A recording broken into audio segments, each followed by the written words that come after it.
자, 우리 이번에는 이제 강론 파트에서 세 번째 교통경찰 활동 분야, 우리 일상생활과도 아주 밀접한 관련이 있죠.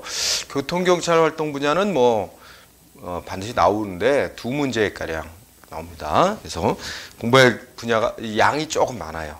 많은데 많은 대신에 어디를 잘 공부해야 되는지를 특히 잘 파악하고 공부해야 됩니다. 먼저 174쪽에 교통경찰의 개념과 의의에서 개념과 특성, 법적 근거, 임무 이거 공부하는데 교통경찰의 개념에서 교통이란 뭐냐? 교통이라는 걸 넓게 정의하면 이게 우리가 보통 교통 그러면 뭐만 생각해? 차 타고 이동하는 것만 생각하지만 넓게 말하면 철도, 항공, 배 다 포함하고 사람과 물자, 정보까지 이동하는 걸 다 말해요. 그러나 우리 경찰이 주 대상으로 삼는 우리 육상 경찰이 대상으로 삼는 교통은 뭐예요? 주로 도로에서 차량의 이동에 따라 사람과 화물이 이동하는 거 그걸 주로 대상으로 삼지요. 예. 그래서 그런 정도로 그냥 읽고 지나가면 될 거예요.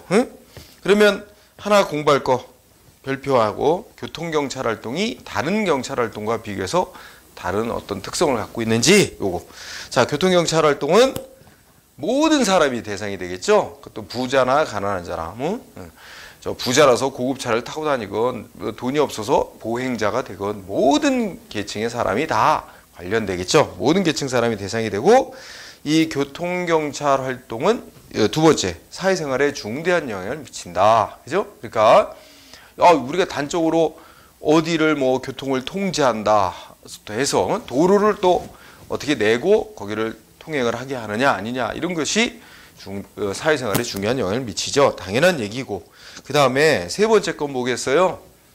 우리 일반 사람들이 경찰을 눈으로 직접 자주 보게 되는 건 뭐예요? 그 교통경찰들을 주로 많이 접하게 되죠. 그래서 교통경찰들이 말을 어떻게 하고 운전자가 단속 대상으로 걸렸다 해도 막 반말짓거리 찍찍하고 이러면 이미지가 안 좋아지잖아. 그러니까 사람들이 이제 우선적으로 쉽게 접하는 이 경찰관들이 주로 교통경찰 활동을 하는 사람들이란 말이에요. 그러니까 그 교통경찰 업무를 담당하는 경찰관의 행동과 태도를 보고 경찰에 대한 평가, 이미지를 갖게 된단 말이에요. 그러니까 경찰활동 평가의 일선 창구가 된단 말이에요. 굉장히 그래서 중요한 역할을 한다. 그리고 근데 경찰활동, 교통경찰 파트는 또 특성이 뭐래? 기술적 분야에 속하는 거니까 전문 기술 분야에 속하는 게 많다. 특히 교통사고 조사한다든지 이럴 때 그죠? 그 전문성을 요하잖아. 그 브레이크 속도는 얼마 정도 냈을 것이다. 이런 거 다 추정해야 되잖아. 그죠? 브레이크는 어디서부터 잡았을 것이고 해서부터 여러 가지 그 기계 장치, 자동차에 대한 이해도 잘 해야 될 뿐만 아니라 관련 법도 잘 알아야 되고 그다음에 사고 현장 조사에 필요한 여러 가지 지식 기술이 많이 요구가 되겠죠. 그다음에 일반 행정 분야의 협력을 필요로 한다. 이 파트는 이 교통경찰 업무가 예를 들어서 우리가 도로를 만들고 이런 거는 경찰이 하는 일이 아니잖아. 도로를 만들고 하는 거는 다른 국가기관, 지방자단체 이런 데서 만드는 거야. 그런데 경찰이 하는 일은 그 도로에서의 교통, 차량의 운행, 보행자 이런 거에 대한 위험을 예방하고 소통 원활하게 하고 안전 확보하는 일을 경찰이 하는 거 아니에요? 그러니까 그런 도로를 만들 때부터 무엇도 필요해. 응? 도로 만들 때부터 이게 너무 급경사가 되지 않도록 하거나 급회전이 되지 않도록 해서 위험 방지하는 이런 거 다 협력해서 설정해야 될 필요가 있어요. 그죠? 어디다가 또 무슨 사고 방지를 위한 뭔가 장치를 해놔야 될 것인지 이런 것도 다 일반 행정기관하고 협조 관계가 필요한 거죠. 그래서 다른 일반 행정 분야하고도 협력 관계가 필요하다. 다른 일반 행정 분야뿐만 아니라 당연히 그러니까 우리 교통 관련 민간 기관도 있고 많잖아요. 그죠? 도로교통안전공단 이런 데도 있고 여러 가지 그런 쪽하고도 협력 관계를 잘 가져야 된다는 얘기죠. 그래서 마지막 쪽에 보면 넷째 줄 끝에 보면 뭐랬어요? 오늘날 중앙은 물론이고 지방에서도 지자체를 중심으로 경찰, 도로 관리하는 관청, 교육청, 운전관계 종사자, 교통행정에 관한 전문가 등을 통해서 교통안전위원회 조직되어 활발한 활동을 전개한다. 이런 게 다 다른 분야하고 협력 관계가 필요하다는 걸 나타내는 거죠. 그 다음에 교통환경, 교통을 둘러싼 환경 변화가 도로도 금방 없던 도로가 만들어지고 어떤 도로는 폐쇄되고 그죠? 이런 것처럼 또 전국의 지도가 금방금방 바뀌잖아요. 전국적인 관련성 이거 뭐 설명할 필요도 없어. 그래서 교통경찰의 특성 이거 좀 공부하고 그 다음에 175쪽에 교통경찰의 법적 근거와 임무. 그런데 법적 근거에서 하나 유의될 게 있어.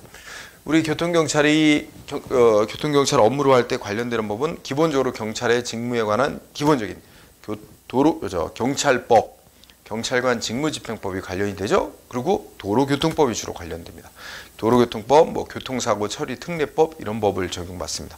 적용하는데 주의해야 될 거는 도로법 같은 거 있죠. 거기 도로법은 도로를 설치하고 유지 관리하는 것과 관련된 법입니다. 응? 따라서 이거는 도로에 있어서의 교통경찰의 임무하고는 직접적 상관이 없습니다. 도로법은. 자, 경찰의 그 임무. 그래서 일반적 임무가 있고 외근 교통요원의 임무 이런 식으로 나눠서 써놨지만 뭐 크게 포인트는 안 돼. 읽다 보면은 그 175페이지 아래쪽에 임무 해놓고 1번부터 9번까지 있고 밑에 예를 들어 신호등 횡단보도 같은 교통안전시설 정비 관리는 하는 거는 경찰의 임무지만 뭐 도로 자체의 유지 보수 뭐라든지 또 도로 부속물 설치 관리, 도로 주변 가로수 관리 이런 거는 경찰이 하는 일이 아니야. 그는 관할 별도의 행정기관, 뭐 시, 군, 구 이런 데서 하거나 할 일이죠. 도로관리관청, 도로공사 이런 데서 할 일이지 경찰의 임무상은 아닙니다. 다만 도로가 푹 파여 있고 그래서 사고 날 위험이 있다. 그러면 경찰이 그런 걸 발견했으면은 도로관리관청에 통보를 해서 유지 보수하도록 해야 될 거 아니에요. 그 협력이 필요한 거고. 넘어갑시다. 그래서 다음 페이지까지 쭉 넘어가고. 자, 우리 시험에 중요한 거 176페이지.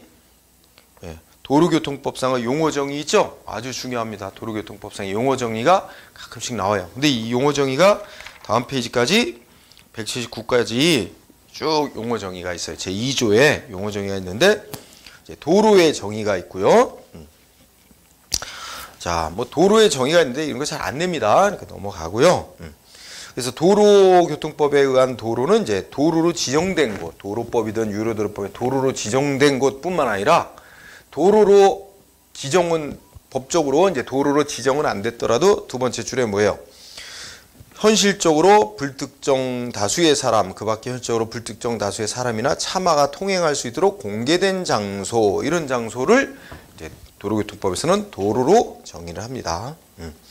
따라서 여러분들이 도로로 보는 곳, 도로로 보지 않는 곳 이렇게 해서 표현하는데 참고로 보고 그러면 176페이지에서 도로교통법에서 도로로 인정하는 도로의 개념 정의해놓은 것에 해당하지 않는 것, 즉 불특정 다수의 사람이 통행하도록 또는 차마가 통행하도록 공개된 장소가 아닌 곳은 도로교통법에서 말하는 도로로 보지 않겠죠. 예를 들면 177페이지 어느 곳 도로로 보지 않는 곳 맨 위에 보세요. 응? 일반 사람들이 자유롭게 뭐 통행하도록 공개된 장소가 아닌 학교 구내, 역 구내, 소년원 원내, 그 다음에 노상 주차장은 도로법, 뭐 도로교통법에 적용을 받는 곳이 아니라 주차장법에 적용받는 곳. 그 다음에 아파트 단지 내 통행로 지하 주차장인데 뭐 차단기 같은 거 설치돼 가지고 이렇게 아무나 출입이 자유롭게 허용되지 않는 곳은 도로로 보지를 않는 거예요. 자, 그렇게 정리를 하고 그 다음에 쭉 용어 정리 보면 자동차 전용도로, 고속도로, 차도, 그죠? 중앙선 이런 쭉 정의가 있어요. 다 뭐 읽어보면 뻔한 내용인데 주의해야 될 부분은 내가 밑줄을 쳐놨어요. 중앙선 이런 거 읽어보면 어떻게 돼요? 중앙선은 도로에 황색 실선으로 표시하기도 하지만 또 점선으로 표시하는 것도 있습니다. 황색 실선 또는 점선. 그래가지고 원칙적으로 그 세 지출 또 읽어보면 도로의 중앙에다가 보통 해놓죠. 그렇지만 가변 차로가 설치된 곳은 신호기가 지시하는 진행 방향의 가장 왼쪽에 있는 황색 점선. 왼쪽. 여기서 요런 때 가변 차로가 설치된 경우는 어느 쪽? 가장 왼쪽. 왼쪽에 있는 황색 점선. 그 다음에 차로, 차선, 자전거 도로 뭐 이런 거 읽고 지나갑니다. 자전거 횡단도, 보도. 근데 보도를 보면은 보도의 개념 정의를 보면 보도는 이제 사람이 통행하는 곳으로 된 것이죠. 그런데 두 번째 줄에 보면 어떻게 돼요? 그 첫째 줄 끝에 보면 보행자가 이제 통행할 수 있도록 돼 있는데 보행자 속에 누구도 들어가요? 유모차, 그다음에 뭐야? 보행 보조용 의자차. 그러니까 유모차하고 보행 보조용 의자차의 대표적인 게 휠체어입니다. 응? 그러니까 이 문장 속에서 유모차나 휠체어는 뭐로 본다는 거예요? 보행자로 취급하는 거죠. 응? 유모차나 휠체어는 보행자로 본다는 얘기고, 그 다음에 거기 길 가장자리, 이런 게 이제 시험에 나온 적이 있어요. 길 가장자리 구역이란 어떻게 돼요? 인도, 우리가 속칭 인도라고 하죠. 보도, 보행자가 다니고 된 보도하고 차가 다니는 차도하고 구분이 안 된 곳, 도로를 전제하는 거예요. 보도와 차도가 구분되지 않은 도로에서 보행자 다닐 수 있도록 경계 표시한 도로의 가장자리 부분이다. 그죠? 그래서 그게 바로 길 가장자리 구역이야.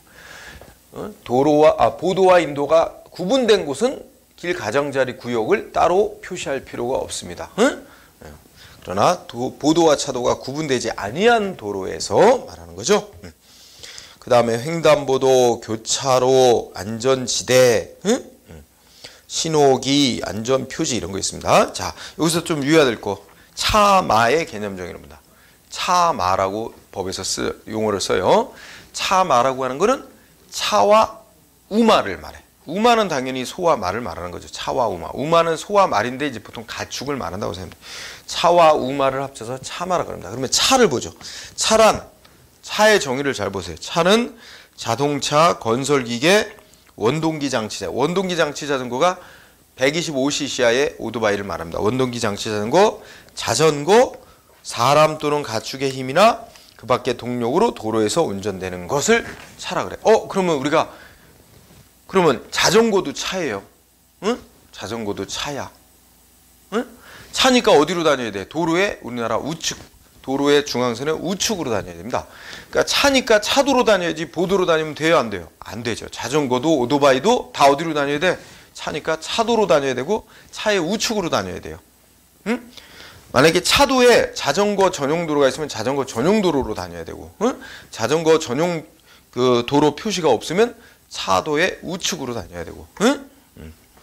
그 다음에 소가 끄는 소달구지도 차야. 응? 그러니까 차도로 다녀야죠. 응? 사람 또는 가축의 힘이나 그 밖의 동력으로 도로에서. 그러면 사람이 끄는 리어카도 뭐야? 사람이 끄는 리어카도 차야. 차도로 다녀야 돼. 인도로 다니는 거 아니야. 그죠? 이런 논리가 나오겠죠. 자, 차에 뭐가 들어가? 원동기도 차, 자전거도 차, 리어카도 차, 응? 또 우마차도 차. 그죠? 이런 거죠. 그러나 다만 어떻게 돼요? 차로 안 보는 것들이 있죠? 차로 안 보는 거. 예를 들면 뭐 있어요? 자, 178페이지. 철길 또는 가설된 선을 이용하여 운전되는. 예를 들면 뭐예요? 기차, 전철, 응? 또 케이블카 이런 거죠. 응? 그 다음에 유모차, 그러니까 차로 안 보고 보행자로 본다 그랬죠? 휠체어 이런 것들은 차에서 제외시킵니다. 그 다음에 우마란 뭐 이렇게 교통이나 운수에 사용되는 가축 이랬죠. 자, 그래서 차의 정의를 잘 보세요.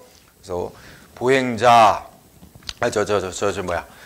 기차, 지하철, 케이블카, 유모차, 휠체어 등은 차로 보지 않습니다. 경운기도 차겠죠. 자, 그 다음에 차가 있고 차 속에 자동차가 들어가 있습니다. 자, 차 속에 자동차란 이제 차를 또 차 속에 들어있는 거를 차로 보는 것들을 또 쪼개서 차 중에 자동차란 뭐예요?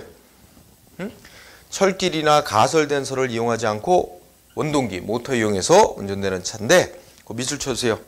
다른 차에 의해서 견인되고 있는 자동차도 자동차의 일부로 본다. 그것도 밑줄 쳐주세요. 견인되는 자동차도 견인하고 있는, 끌고 가는 차의 일부로 보는 거예요. 그 다음에 뭐 건설 기계도 말하고. 근데 끝에 보면 뭐라고 돼 있어요? 원동기 장치 자전거 125cc의 오토바이인데 원동기 장치 자전거는 자동차에서 제외해요. 자동차와 별개로 원동기 장치 자전거로 따로 구분합니다. 자, 원동기 장치 자전거 아까 차에는 포함이 돼요. 하지만 자동차에는 포함이 안 되는 거야. 그러니까 다시 정리하면 이런 논리가 될 수 있죠. 그러니까 여기서 말하는 차가 이제 가장 넓은 개념으로 차 속에 어떻게 돼요? 차 속에 자동차 따로. 그 다음에 또 뭐 있어요? 응? 지금 원동기 장치 자전거, 원동기 장치 자전거 따로. 그 다음에 또 그 밑에 보면 뭐 있어요? 자전거도 따로. 자전거도 차라 그랬잖아요. 그런데 다 따로따로 차 속에는 들어가지만 이거는 구별해서 따로 규정을 해놨다는 거예요. 그래서 자동차 속에 원동기는 안 들어가. 이렇게 두 가지를 듣기 위해서요. 자동차의 범주에서 첫째 끝에 견인되고 있는 자동차도 자동차 일부로 본다. 그 다음에 마지막에 원동기 장치 자전거는 자동차로에서 제외시킨다. 그 다음에 원동기 장치 자전거는 배기량이 얼마야? 125cc 이하의 모터단 거지. 배기량 125cc 밑줄 배기량 125cc 이하의 이륜 자동차가 바퀴 2개 달린 거로 오토바이 말하는 거예요. 배기량 125cc 이하의 오토바이다 이렇게 생각하면 돼요. 그거하고 배기량 50cc 미만의 원동기를 단 차 이렇게 정의되어 있습니다. 그 다음에 자전거야 뭐 당연히 우리가 짐작할 수 있는 거고 모터 안 달린 거죠. 그 다음에 그 밑에 자동차 등 그랬어요. 자동차 등. 자동차 등 하면 뭐와 뭐를 말해요? 이제 도로교통법에서 자동차 등을 뭐 어떻게 운전하면 안 된다 그럴 때 자동차 등이란 자동차하고 등이 가리키는 거는 원동기 장치 자전거를 말해요. 응? 그래서 음주운전에서는 안 된다 그렇게 되면 그 뭐가 되냐면 자동차 등이거든요. 자동차와 원동기 장치 자전거. 그 다음에 긴급 자동차란 이제 긴급 자동차 다시 또 공부해야 될 텐데 긴급 자동차란 소방차, 구급차, 혈액 공급차 그 밖에 대통령령으로 정하는 자동차를 말한다. 그래서 소방차, 구급차, 혈액 공급차는 당연히 법률로 도로교통법으로 긴급 자동차로 이미 지정이 되어 있습니다. 그 다음에 어린이 통학버스 이렇게 해가지고 거기도 둘 공부합시다. 도로교통법에서 어린이란 몇 살이에요? 13세 미만자. 넷째 줄에 영유아는 도로교통법에서 말하는 영유아는 6세 미만자를 말한다. 그것도 밑줄 쳐놓고요. 주차는 두 번째 줄. 차를 계속 정지 상태에 두는 것. 차를 계속 정지 상태에 두는 것 또는 운전자가 차를 떠나서 즉시 그 차를 운전할 수 없는 상태에 두는 것. 이거를 주차라고 한다. 정차는 운전자가 차를 떠나서 5분 이내에 운전할 수 있는 상태를 벗어났을 때 그걸 정차라고 한다. 그래서 5분을 초과하지 않는 범위 내에서 차를 정지시키는 것 이거를 정차라고 봅니다. 5분 초과하지 마. 그다음에 운전이라는 거는 뭐를 정의한대요? 운전이란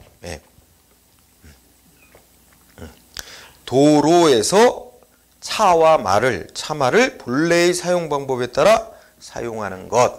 그러니까 운전이란 도로에서 차말을 그 본래의 용법대로 사용하는 것을 말한다. 이렇게 돼 있죠. 다만 우리가 음주운전했다 할 때는 도로가 아닌 곳에서 거기 음주운전 금지 규정, 그다음에 뭐 약물이라든지 과로 상태에서 운전하는 거 금지하는 규정, 사고 발생하면 그 피해자 뭐 이렇게 병원에 후송하고 이렇게 조치해야 되는 거 있죠? 그 사고 발생 시 조치 의무, 그 조치 의무 그 인정되고 조치 의무 위반하면 처벌하는 규정 이런 경우는 도로 이외의 곳에서 해도 그걸 포함한다. 이건 또 한 번 이따 얘기할 거예요. 운전은 한마디로 차말을 그 본래의 용법에 따라 사용하는 것을 말한다. 그 다음에 초보 운전자라는 또 용어가 있어요. 초보 운전자의 개념은 면허 딴 지 아직 2년이 경과되지 않은 사람을 초보 운전자라고 칭합니다. 초보 운전자 2년이 지나지 않은 면허 받고 2년이 지나지 않은 자. 자, 서행은 즉시 정지시킬 수 있는 정도의 느린 속도로 운전하는 거.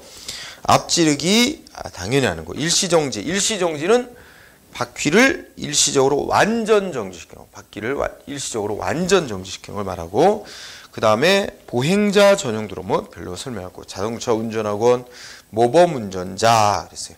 모범 운전자도 기간이 어떻게 돼요? 첫 끝에 보면 이제 무사고 운전자 내지 유공 운전자 표시장을 받은 자 또는 그런 거는 받지는 않았지만 2년 이상 영업용 자동차 운전하면서 교통사고 일으킨 전력이 없는 사람으로서 경찰청장이 선발한 자가 모범 운전자가 된다. 뭐 이렇게 돼 있어요. 읽고 지나가세요. 자, 그러면 뒤로 갈까요? 이런 용어 정리 갖고도 문제를 내요. 자, 그렇게 보고 그 다음에 180쪽에서 180에서 181, 182페이지까지는 그냥 참조 정도로 보면 될 것 같아요. 신호등, 신호의 종류, 녹색불, 황색불, 정색불, 뭐 전멸할 때 이런 거에 관한 얘기인데요.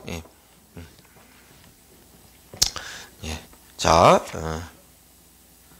읽고 지나가도 될 것 같아요. 그 다음에 그러면 중요한 거 183페이지 보세요. 183페이지에 긴급자동차 나왔죠? 중요해요. 별표 많이 하세요. 자, 긴급자동차. 아까 도로교통법의 용어 정의 다시 써놓고 시작합니다. 자, 이미 법률에 의해 이미 긴급자동차로 지정이 된 차 3개 있죠? 소방차, 구급차, 혈액공급차. 그 다음에는 대통령령으로 정하는 차가 되죠. 그래서 대통령령으로는 어떻게 돼요? 자, 첫 번째 점 보면 어떻게 됐어요? 법 시행령 2조. 자, 그 제6호부터 11호까지의 자동차는 사용하는 자의 신청에 의하여 지방경찰청장이 지정하는 경우로 한정한다 이랬죠? 그럼 여러분들 법 번호 1번부터 11번까지 있죠? 그러면 그걸 다시 둘로 쪼개세요. 그러면 어떻게 돼요? 1호에서 5호까지 1호에서 5호까지로 묶으세요. 1호에서 5호까지는 뭐겠어요? 이건 대통령령에 의해서 이미 긴급자동차로 지정이 된 차죠. 그래서 예를 들어 경찰용, 범죄수사용 차, 교통단속용 차, 그 다음에 군부대 이동 유도하는 데 사용되는 차, 범죄수사를 위하여 사용되는 자동차, 4번 뭐 교도소라든지 소년원 등의 호송 경비용 차, 그 다음에 경호 업무 수행에 사용되는 차. 1번부터 5번까지는 뭐예요? 대통령령에 의해서 이미 지정이 돼 있는 거고, 그 다음에 6호에서부터 11호까지 있죠? 여기를 또 하나 이렇게 묶으세요. 6호에서 11호는 이미 대통령령에 의해서 긴급자동차로 지정이 바로 된 건 아니고, 사용할 자가 긴급자동차로 이제 지정받아서 사용하고 싶은 자가 지방경찰청장한테 신청을 하면 그 지정을 해주면 그때 비로소 긴급자동차로 되는 경우죠. 그래서 6호부터 11호까지 요걸 묶어가지고 신청이 있어야 돼. 신청해서 지방청장이 지정해야만 긴급자동차로 인정되는 경우가 6번. 그래서 응급복구작업 사용되는 차, 민방위 업무 수행에 사용되는 차, 자동차. 8번. 도로관리용 응급작업에 사용되는 차, 전신전화 응급작업에 사용되는 차, 긴급우편물 운송차, 전파감시 업무 사용차. 6번부터 11번까지는 신청이 있어야 된다는 거. 그 외에 그 밑에 또 점 어떻게 써요? 경찰용 긴급자동차에서 유도되는 자동차, 그 다음에 군 및 국제연합 긴급자동차에 의해서 유도되고 있는 군 및 주한연합군 자동차, 그 다음에 뭐야? 생명이 위급한 환자나 부상자 수요를 위한 혈액 운송 중인 자동차도 긴급자동차로 간주한다고 되어 있습니다. 그것도 읽어보고. 어쨌든 여기서 꼭 외워야 될 건 6호에서 11호까지가 중요해요. 여기는 신청해서 지정이 돼야만 긴급자동차로. 긴급자동차로 지정이 되면 여러 가지 특례가 있거든. 그 뒤에 공부하고. 긴급자동차는 어떤 특별 대우를 받아? 특례. 어떤 특별 대우를 받아? 자, 그 밑에 거 보세요. 자, 긴급자동차는 긴급하고 부등의 경우. 자, 밑줄. 도로의 중앙. 원래는 도로의 우측을 통행해야 되잖아. 도로의 중앙을 통행하거나 도로의 중앙선 왼쪽 좌측 부분을 통행할 수 있다. 도로의 중앙이나 좌측 부분을 통행할 수 있다. 또 두 번째 줄에 뭐야? 정지해야 될 곳에서 정지하지 않고 그냥 갈 수도 있다는 거예요. 정지해야 될 경우에도 정지하지 않을 수 있는 거. 그 다음에 두 번째는 모든 차의 운전자는 교차로나 그 부근에서 긴급자동차가 접근해 오면 어떻게 돼요? 원칙이 도로 우측 가장자리로 대피해 줘야 되고, 가장자리 일시 정지해서 긴급자동차에게 양보해야 되며, 교차로 같은 곳 이외에서 긴급자동차가 접근해 오면 역시 도로 우측 가장자리로 피해서 진로를 양보해야 된다. 그죠? 그러나 어떻게 돼? 뭐 일방도로 된 도로에서 우측 가장자리로 피하거나 정지하는 것이 긴급자동차의 통행에 지장을 줄 때는 좌측 가장자리로 양보할 수도 있다. 이렇게 되어 있습니다. 그럼 부득이한 거죠. 읽어보고. 자, 특례를 봅시다. 긴급자동차는 사실상 위에서도 특례가 이미 있는데 뭐 있어요? 도로의 중앙이나 좌측 부분을 통행할 수 있고 정지해야 될 장소에서 정지 안 할 수도 있다는 게 특례죠. 그런데 그거 외에 추가로 뭐가 있어요? 1번 원칙적으로 속도 제한을 안 받는다. 속도 제한 밑줄. 그 다음에 어떻게 돼? 두 번째 추월 있잖아. 앞지르기 금지 시점. 앞지르기가 금지된 시점에 앞지르기를 할 수도 있고 추월 금지된 장소, 앞지르기 금지된 장소에서도 앞지르기 할 수 있다. 그러나 괄호 속에 조심해야 돼. 앞지르기 하는 방법 있죠? 응? 앞지르기 방법은 특례가 인정해야 돼. 앞지르기 방법은 원래 추월은 앞차의 좌측으로 추월하는 거예요. 좌측 부분으로 추월해야 되거든. 근데 그거는 이제 특별 예로 적용을 받지 않는다는 거. 뭐 우측으로 통행하다가 사고 내면 이 특별 대우를 안 받아요. 일반 차와 똑같이 처리해 버립니다.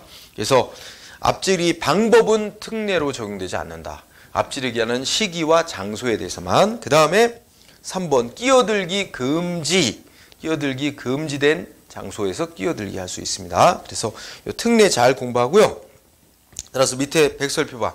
긴급자동차가 본래의 긴급한 용도로 사용되는 중에 교통사고 나면 이거는 운행할 때만 이런 특례를 인정하는 거지. 만약에 이렇게 뭐 중앙선 넘어서 왼쪽으로 좌측으로 중앙선 좌측으로 운행하다가 사고 났다 그러면 일반 차와 똑같이 처리한다는 얘기예요. 응? 사고 나기 전에 사고 나지 않았을 때만 이런 세 가지의 특례를 인정한다는 것 뿐입니다.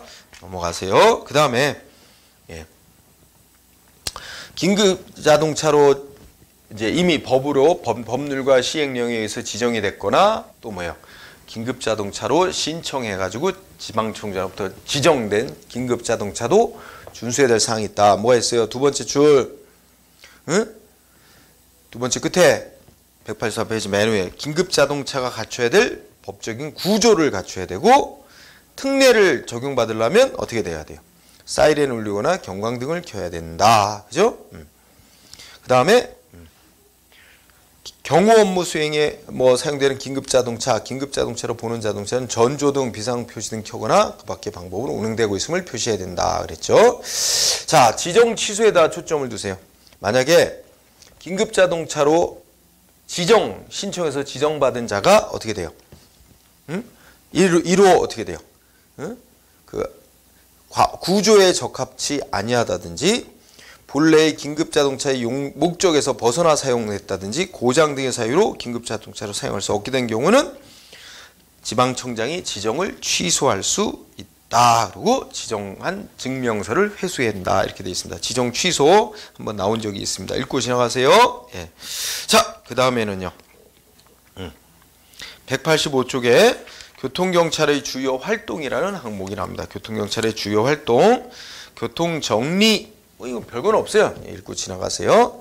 교통규제는 주로 이제 우리 그런 거 하는 거예요. 속도 제한 설정하고 뭐 앞지르기 금지 장소 설정해 놓고 여러 가지 일방 통행로로 지정한다든지 그런 여러 가지 교통과 관련된 그 규칙을 설정하는 행위를 말한다고 생각합니다. 교통규제는 두 번째 끝에 의에서 도로에서의 통행 규칙을 설정하는 걸 말하는데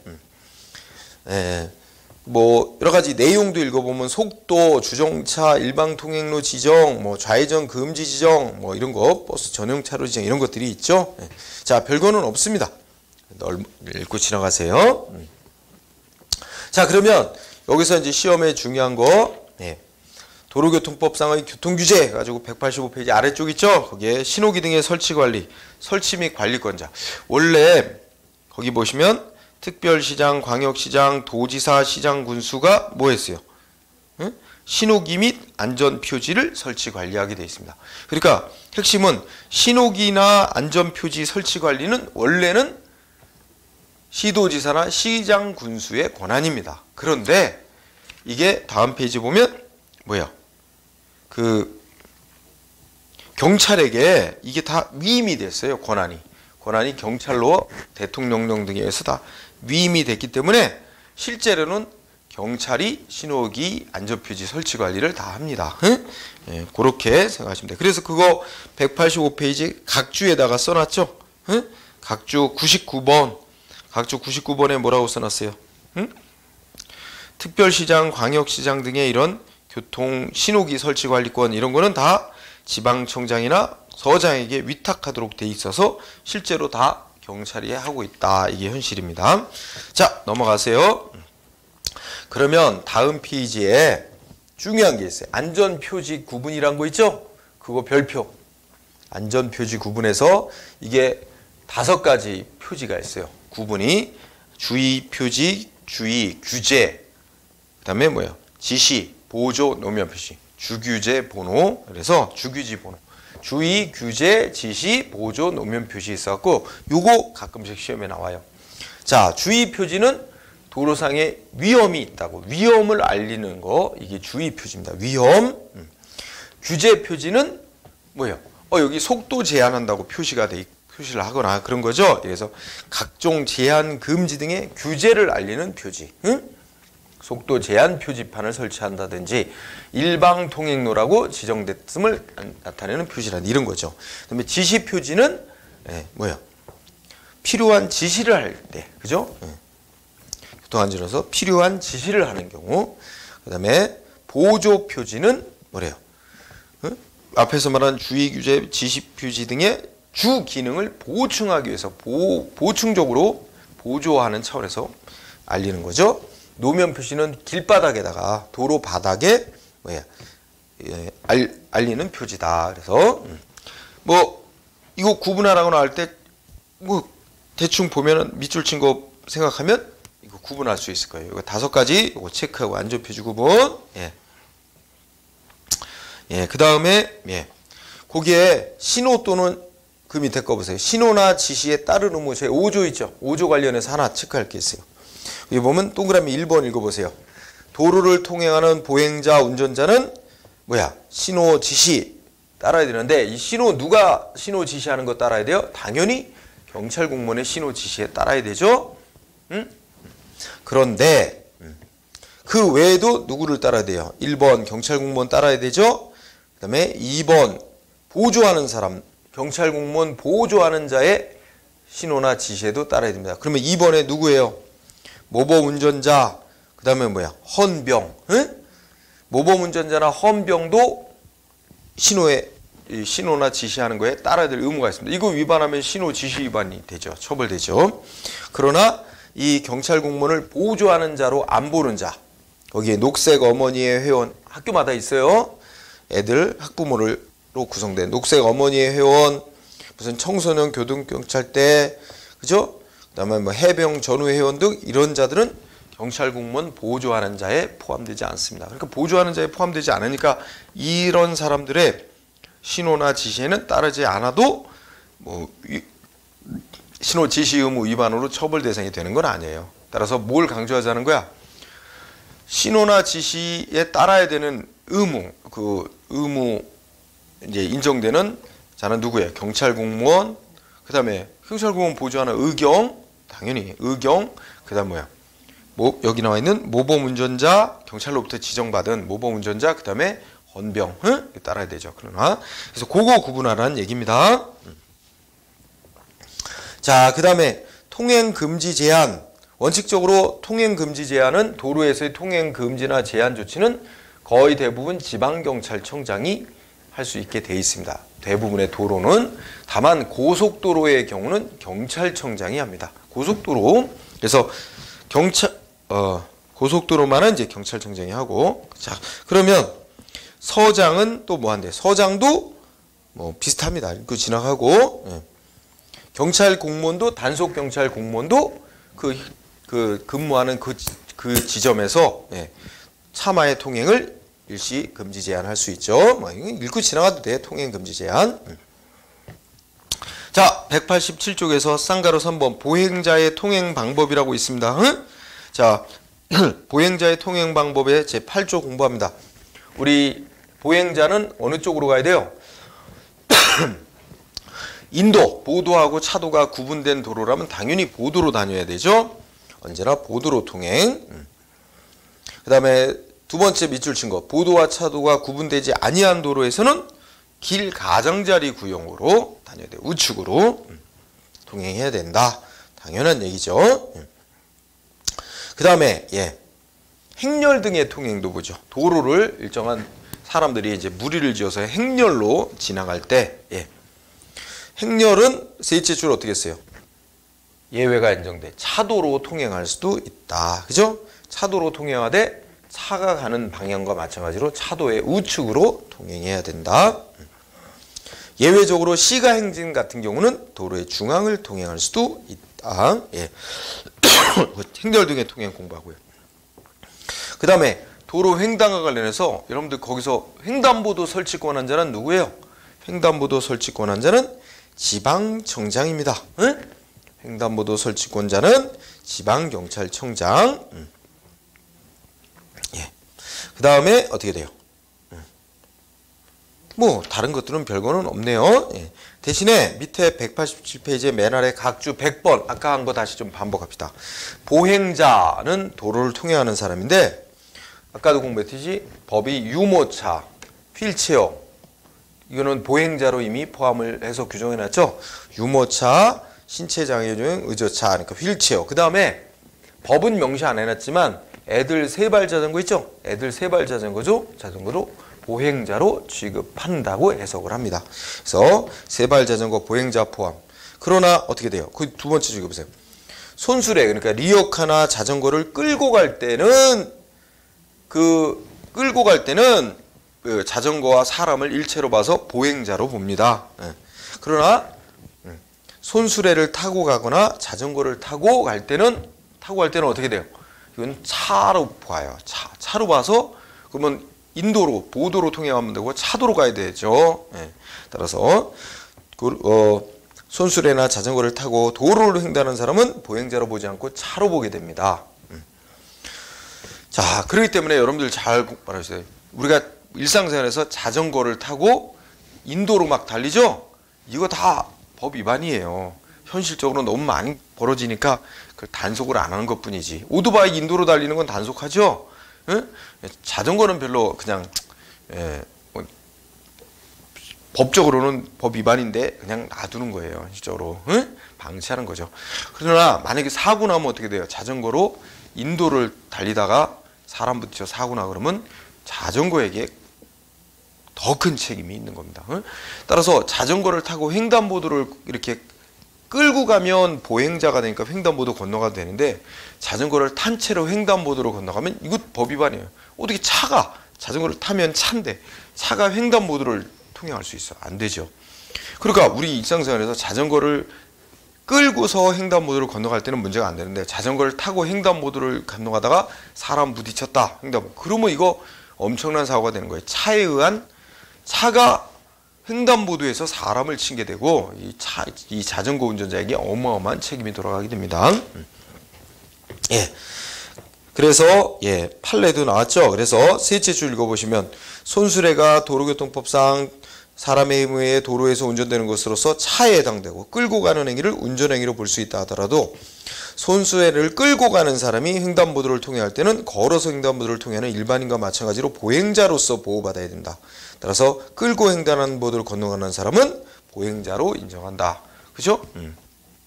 그런데 뭐예요? 다만 거기에 뭐 사람이 탔다지 그러면 달라지게 되는 거예요. 자, 그 다음에 쭉 읽어보고요. 다음 페이지 어린이 등에 대한 보호 이런 게 있습니다. 또 읽어보세요. 어린이 등에 대한 보호.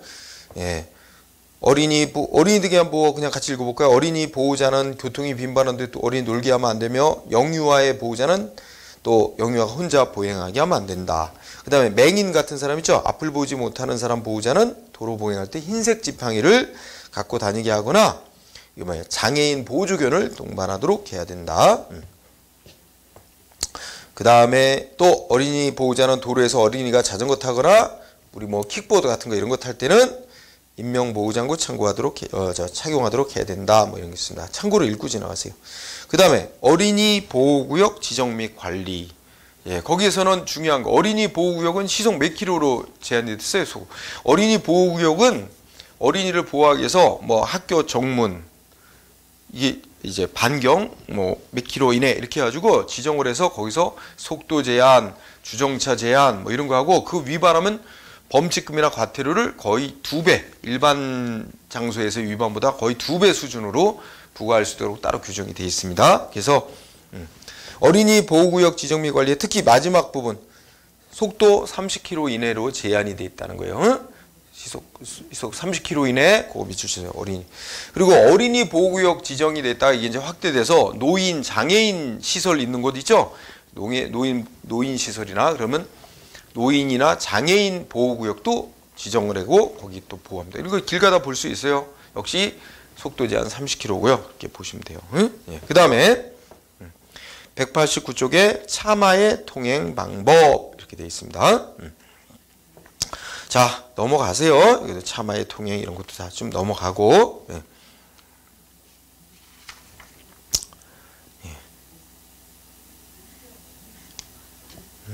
자, 그 다음에 자전거 통행 방법 볼까요? 자전거 통행 방법의 특례. 그것도 한번 읽어볼까요?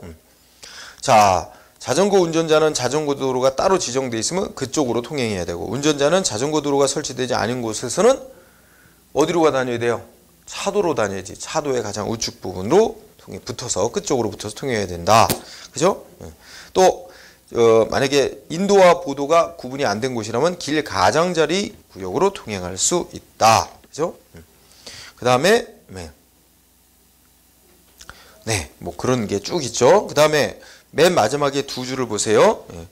그 자전거 통행 방법의 특례에서 자전거 운전자는 안전표지로 자전거 통행이 허용된 경우를 제외하고는 2대 이상이 나란히 차도를 운행하면 안 되고, 또 횡단보도를 이용하여 도로를 횡단할 때는 타고 가면 차로 본다 그랬죠?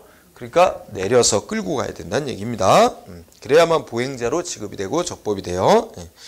그 다음에 차로에 설치 그랬는데 또 넘어가세요. 그 다음에 전용 차로에 설치도 넘어가고, 자전거 횡단보도 설치 등도 넘어가고. 자, 속도 볼까요? 자동차 등의 속도 191지. 속도, 원래 일반 도로에서의 속도 제한은 지방경찰청장이 합니다. 그러나 고속도로에서의 속도 제한은, 고속도로 나오면 경찰청장이 한다고 생각하세요. 고속도로에서의 속도 제한은 경찰청장이 합니다. 그래서 밑줄 쳐놨죠? 경찰청장은 고속도로의 속도 제한을, 지방청장은 그 외에 고속도로 제한 일반 도로의 속도 제한을 한다. 자, 그 다음에 횡단 이런 거 일반 보통 경우에 그 도로의 어떤 그 규제, 교통 규제는 거의 다 지방청장의 권한입니다. 그 다음에 안전거리 확보 뭐 이런 얘기 있습니다. 그죠? 자, 안전거리 확보에서 이게 얼마나 거리를 확보해야 되냐는 건 뭐 수치로 딱 돼 있는 건 아닙니다. 그런데 이제 안전거리 확보라는 거 가볍게 읽어보면, 모든 차의 운전자는 같은 방향으로 가는 앞차의 뒤를 따라갈 때는 앞차가 급정거할 때 충돌을 피할 수 있는 정도의 필요한 거리를 확보해야 된다. 그 정도로 얘기를 하죠. 자, 이때 그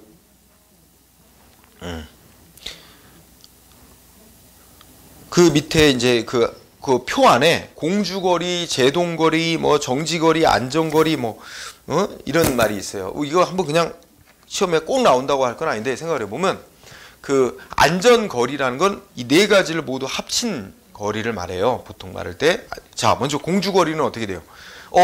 앞에 물체가 갑자기 방해물이 확 나타났다. 앞차 급정거한다. 그러면 바로 브레이크를 팍 밟을 거 아니에요. 근데 브레이크를 딱 밟더라도 브레이크를 밟아서 브레이크가 작동될 때까지 어떻게 돼요? 짧은 시차 동안 차가 가는 거리가 있죠. 그게 공주거리야. 그래서 거기 브레이크를 밟았을 때 브레이크가 작동돼서 차가 멈추기 전까지 차가 가는 거리. 그걸 공주거리. 그 다음에 제동거리는 브레이크를 밟았지만 이제 밀려서 관성 때문에 밀려서 브레이크 밟았지만 어떻게 돼요? 정지될 때까지 조금은 또 간단 말이에요. 그게 제동거리. 그리고 그 정지거리라는 건 위에서 말한 공주거리와 제동거리를 합친 개념을 말하고, 그러면 앞차하고 닿지 말아야 되니까 어떻게 돼요? 그 공주거리와 제동거리를 합친 거리에다 조금 플러스한 거리, 이게 바로 합친 게 안전거리가 되는 거죠. 이렇게. 그래서 그런 구성으로 돼 있다. 외울 건 아니고 읽고 지나가세요. 그죠? 자, 그 다음에 진로 양보 의무 보세요. 모든 차는 긴급자동차한테 진로를 아까 공부했죠? 그 우측 가장자리로 양보하는 게 원칙이라고 있고요. 그 다음에 만약에 두 번째 줄 볼까요? 좁은 도로에서 긴급자동차 말고 좁은 도로에서 자동차가 마주보고 진행할 때 누가 양보하게 돼 있는 거예요? 자, 1번 비탈진 좁은 도로에서 이렇게 마주갈 때는 비탈진 좁은 도로에서 올라가는 차와 내려가는 차가 이렇게 마주했다. 그러면 어느 차가 양보하는 게 우선 원칙이에요? 예, 올라가는 차가 양보하는 게 원칙입니다. 그 다음에 비탈진 좁은 도로 말고 그 외에 비탈은 안 졌는데 좁은 도로에서 마주쳤다. 도로에서 마주쳤으면 어떻게 돼요? 예, 사람을 태웠거나 물건을 실은 자동차와 그 다음에 빈 차, 동승자가 없고 화물도 없는 차가 마주봤을 때는 사람 안 타고 물건 싣지 않은 가벼운 차가 양보해야 된다는 얘기입니다. 비탈길에서는 사람이 많이 탔건 화물을 많이 실건 어떤 차가 올라가는 차가 양보하는 거고, 그 다음에 비탈길이 아닌 곳에서는 화물이나 사람이 안 타고 있는 차가 양보하는 게 원칙이다. 이런 얘기입니다. 그 다음에 여러분들 앞지르기 방법은 앞지르려면 첫째 줄 앞차의 좌측으로 앞지르기 해야 된다. 앞지르기 방법 앞차의 좌측으로. 자전거도 차니까 뭐예요? 근데 두 번째로 자전거 운전자는 서행하거나 정지하고 있는 다른 차를 앞지르면 앞차의 우측으로 통행할 수 있다. 그래서 자전거는 길 가장자리 끝으로 다니게 돼 있으니까 이거는 우측으로 정지하거나 서행 이렇게 인정하는 거죠. 근데 차의 추월은 어떻게 돼요? 자전거를 뺀 나머지 자동차 같은 게 오토바이나 자동차가 앞차 추월하려면 좌측으로 가야 된다는 얘기입니다. 네. 그 다음에 여러분들 앞지르기 금지되고는 시점과 장소, 그죠? 특히 여러분들 이거 잘 공부할 때 그 세 번째 라인을 보세요. 모든 차의 운전자는 다음에 해당하는 곳에서는 다른 차를 앞지르지 못한다. 앞지르기 금지되는 장소 짐작컨대 터널 안이라든지 교차로, 다리 위, 구부러진 도로에 구부러진 곳, 비탈길, 고갯마루 이런 데서는 앞지르기에서는 안 된다. 장소. 그 다음에 어떻게 돼요? 그 위에 두 가지는 앞지르기가 허용되지 않는 시기를 말하죠. 앞에 나란히 상승해요. 내 앞에 옆 차선하고 앞 차선하고 두 대가 나란히 가고 있을 때 어떻게 앞지르기가 있어요? 당연히 그건 안 되는 거죠. 자, 끼어들기도 금지되는 경우가 있고, 철길 건널목 통과할 때는 어떻게 해서 일단 정지하고 좌우 살피고 건너가야 되겠죠. 넘어가고. 교차로 통행 방법.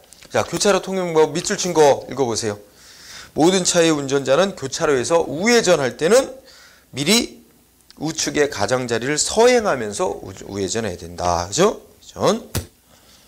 그 다음에 좌회전하려면 어떻게? 두 번째. 좌회전하려면 미리 중앙선을 따라 그러니까 제일 왼쪽 차선이겠죠? 중앙선을 기준으로 해서 매일 중앙선에 붙어 있는 오른쪽 차선. 그래서 중앙선 따라 서행하면서 교차로의 중심 안쪽을 이용하여 좌회전. 별거는 없습니다. 운전해본 사람은 다 알고. 자, 그런 식으로 쭉 공부해야 돼요.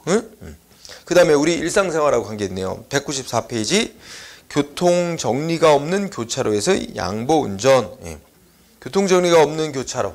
교통정리가 없는 교차로에서 우리 동네 골목길 같은 데 많아요. 이면도로, 주택가 이면도로 교차로인데 사거리인데 신호등도 없고 교통정리가 행해지지 않아. 그러면 어떻게 해야 될까요? 우선 첫 번째, 교차로에 이미 진입한 차에게 우선권이 있다는 말이고, 그 다음에 두 번째는요.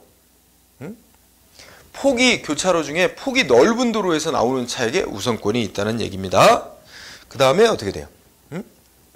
그리고 이런 폭이 넓거나 그러지도 않으면 사거리가 다 도로의 폭이 거의 같다 그러면 어떻게 돼요? 우측에서 오는 차에게 우선권이 있는 겁니다. 우측에서 들어오는 차에게 우선권이 있다. 이렇게 정리하면 될 것 같아요. 그죠? 자, 그래서 그거 보고. 그 다음 긴급자동차의 우선 통행 아까 했죠? 도로의 중앙이나 좌측 부분을 통행할 수 있고 일시 정지해야 될 장소에서도 정지하지 않을 수가 있고, 그죠? 모든 차는 또 우측 가장자리로 양보를 하게 돼 있고, 긴급자동차의 특례 아까 세 가지 얘기했고, 그죠? 그 다음에 서행할 장소. 서행해야 될 장소는 교통정리 안 하고 있는 교차로, 서행. 서행은 아까 어떤 의미예요? 즉시 차를 정지할 수 있는 상태로 느리게 운전하는 것을 서행이라고 하죠. 그래서 교통정리 안 되고 있는 교차로, 구부러진 도로, 비탈길, 가파른 비탈길의 내리막길 이런 데는 다 서행해야 된다. 그 다음에 서행할 장소와 일시 정지할 장소 이런 데는 구분해야 돼요. 응? 자, 일시 정지라는 건 뭐야? 바퀴를 일시, 그러니까 완전히 세우는 거예요. 바퀴를 완전히 정지시키는 거죠. 일시 정지시키는 건데, 교통 정리를 안 하고 있고 좌우가 확인될 수 없고 교통이 빈번한 교차로는 일단 서야 됩니다. 그게 일시 정지할 장소죠. 그 다음에 여러분들 주정차 자 32조와 33조를 구별하세요. 32조는 주차는 물론이고 5분 이내에 정차하는 곳마저 금지되는 곳이 있어요. 정차 및 주차가 모두 금지되는 곳. 응? 그래서 어떻게 돼요? 1번 교차로, 횡단보도 이런데, 그 다음에 교차로, 가장자리, 도로 모퉁이로부터 5m 이내 이런 숫자 유세. 교차로로부터 뭐 5m 이내 이런 데는 주차 정차가 다 안 되고, 현실에서 많이 해놓죠. 그러면 이게 돌려고 할 때 이게 사고 날 위험성이 크죠. 그 다음에 3번은 안전지대 설치된 도로로부터 10m 이내.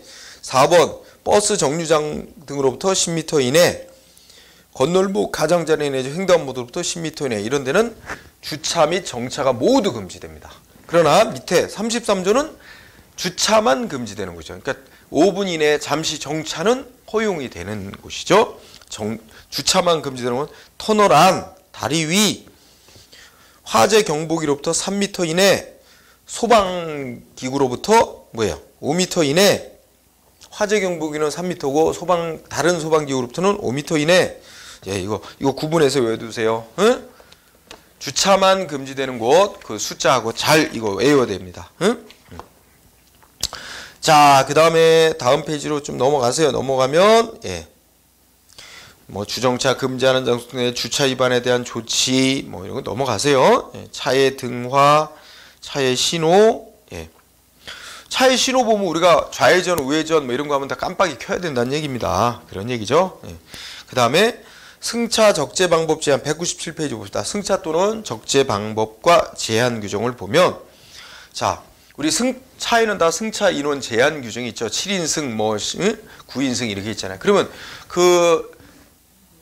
법이 허용하는 인원 수를 초과하는 인원을 승차하거나 또는 화물량을 법이 정하는 기준보다 초과해서 실으려고 하면 두 번째, 셋째 줄 어떻게 해야 돼요? 출발하는 곳을 출발지 관할하는 관할서장의 허가 받도록 되어 있고, 밑줄 안전기준, 두 번째 안전기준 넘어서 승차 적재 상태로 운전하려면 출발지 관할하는 서장의 허가를 받아야 된다. 그 다음에 그리고요, 그게 제일 중요하고, 그 다음에 맨 밑에 거 승차 인원, 적재 중량, 적재 용량 이거 설정, 제한하는 거는 누가 하냐면 지방청장이 하는 거예요. 지방청장이 승차 인원이나 적재 중량, 적재 용량을 제한할 수 있다. 하여튼 근데 그거 제한한 거 넘어서 운행하는 걸 허용하는, 즉 허가권자는 관할서장입니다. 어디? 출발지 관할 경제서장. 자, 그 다음에는 좀 넘어가세요. 넘어가시면 돼요. 넘어가고, 그 다음에 뭐 199쪽에 전용차로 얘기 나와요. 전용차로 뭐 특별히 따로 공부할 필요는 없는 것 같아요. 전용차로와 관련해서는 그냥 시험에 나오진 않는데, 우리 버스 전용차로 같은 데 있죠. 고속도로에서 버스 전용차로, 요새 이제 우리 암행 순찰한다고 보도 보셨죠? 그래갖고 이제 주로 전용차로 위반이나 난폭 운전 이런 걸 주로 이제 적발한다고 하는데, 고속도로에서 경부고속도로 이런 거 있어요. 그 버스 전용차로. 그런데 거기 버스 말고도 9인승 이상 차인데 6명 이상이 타면 버스 전용차로 운행할 수 있어요.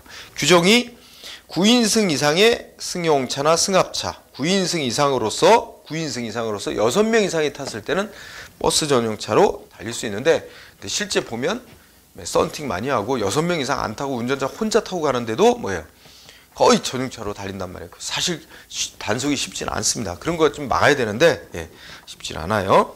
그냥 참고로 넘어가세요. 예, 그 다음에 200페이지에 운전자 및 고용주 등의 의무 이런 항목이 있죠.